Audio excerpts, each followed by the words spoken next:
af ting, som man kan hænge op. Nede i gryden er der solsikkefrø. Nede i gryden er der også hørmefrø.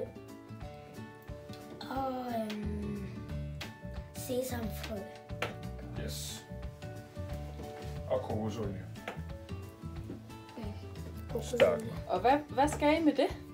Vi skal putte det på de her grankogler, så fuglene kan spise det. Og så hænger vi det op på nogle grene, så fuglene kan spise det. Hvor har I grankoglerne fra? Fra skoven. Ja, fra skoven. Fra skoven. Har I selv fundet dem? Ja. Ja.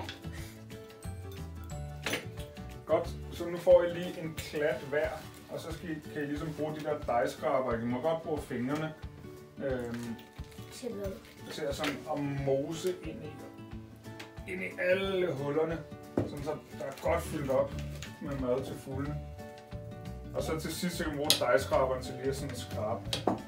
Man kan bare bruge hænderne først til at massere det ligesom ind i. Det er rimelig svært at gøre det her. Og hvis man kan bare gøre sådan her, se. Masser bare ind. Og det er lige meget, man får beskidte fingre. Det er helt lige meget.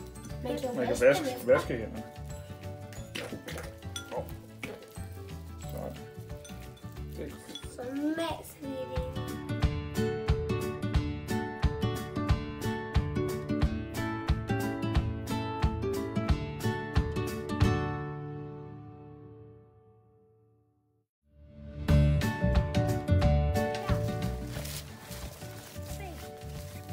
Vi har hængt den her.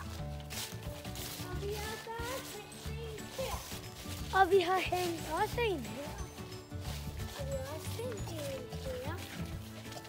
Og jeg kan også vise jer, hvor vi også har hængt en. Jeg kan også vise jer, hvor vi også har hængt. Hvor jeg også har hængt. Og hvor jeg også har hængt en. Ja.